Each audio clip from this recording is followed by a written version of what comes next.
So we're rounding out up on an hour right now. I just want to very quickly. I don't know if you had an opportunity to see the state Senate debate for our district between Dean Tran and John Cronin this week. Yeah, I didn't see it, but you told me a little bit about it. It sounded pretty interesting. Yeah, so we'll have to talk about it a little bit more maybe on next week's show. It was really interesting. There's a lot of heat on our incumbent, Republican Dean Tran right now, and because of the various investigations that have gone on or are currently going on sort of his behalf. And John Cronin, what was the sort of characteristic side of what was most interesting about the debate, because it was televised, was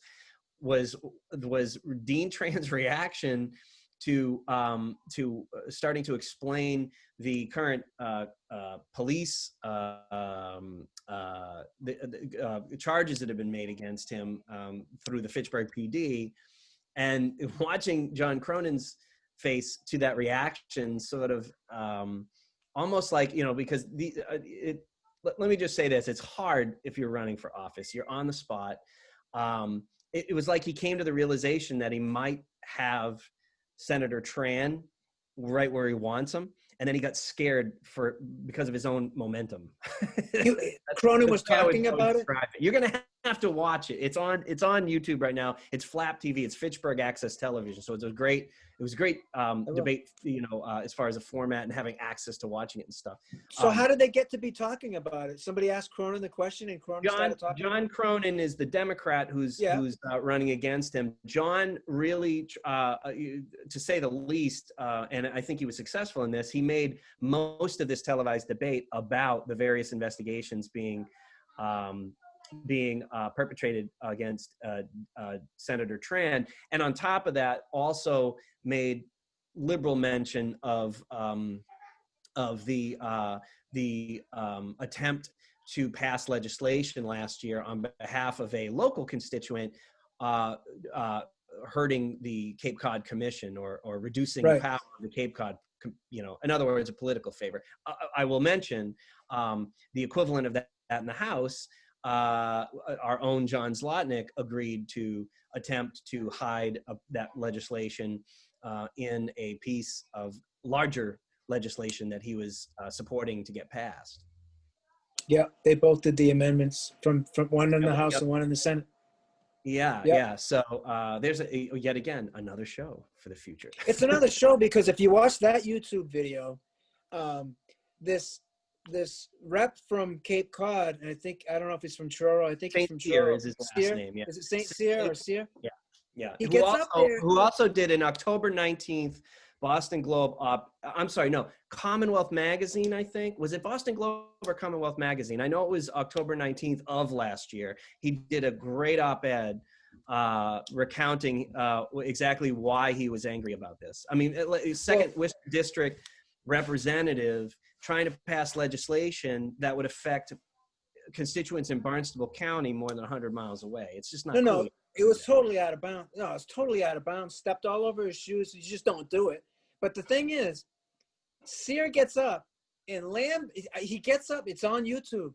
So Tran gets up and says, "Madam President, I bet you're wondering why the gentleman from Pittsburgh is introducing legislation that has to do with the Cape Cod Commission way down in Cape Cod." And he goes, "It's because a constituent asked me to do it." So he's admitting on TV that I'm just doing this because this guy gave me a lot of money and I kind of have to do him a favor now, right? So he admits it on TV. And then Cyr gets up there and I'm like, this is going to be good. And this Cyr guy, right? He's a really good speaker. He looks good. He's articulate. He proceeds to lambaste Liscotti, who is the developer that asked for the favor. Liscotti didn't do anything wrong.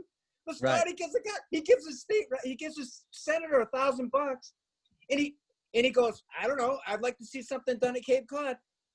Tran, the idiot, runs out and does it, right? And Cyr's there, and Zlotnik, the idiot, doesn't. And total doing favors, what you shouldn't even be doing, right? And they admitted on TV, or Tran did. And then Cyr lambasted Liscotti. I mean, come on. So he couldn't even, and this is what I'm getting at.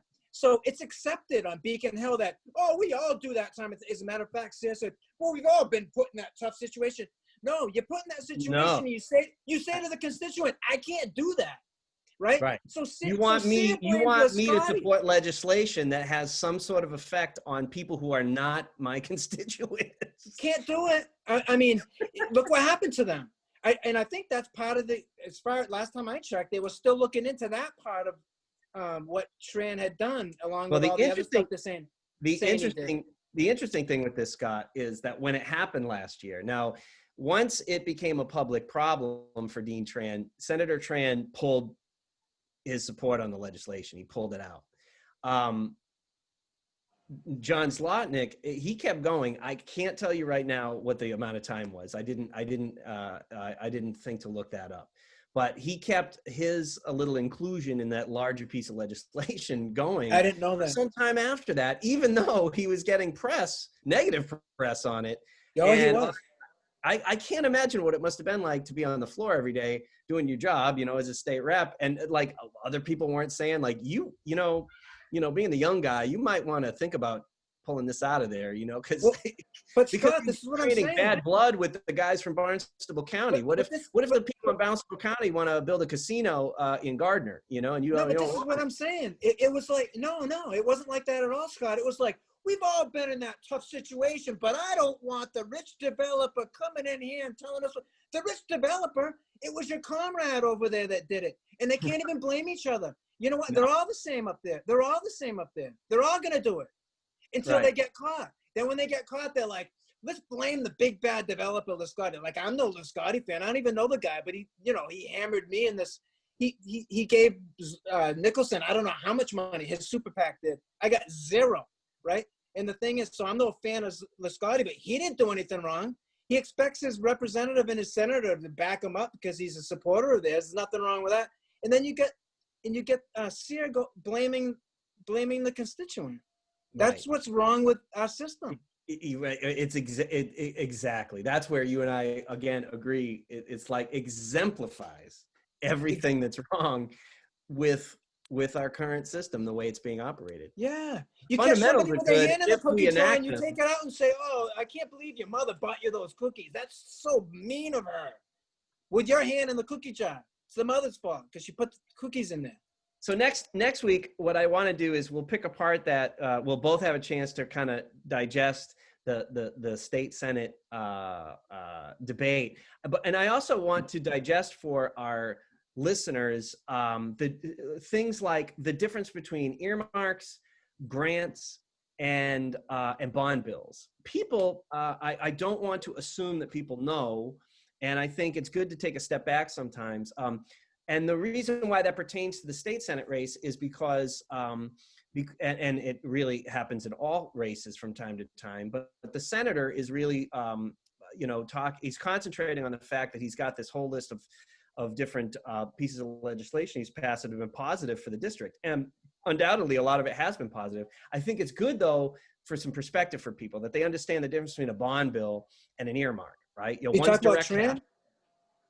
I'm talking about Tran in this case. All senators and all state reps do this everywhere, okay?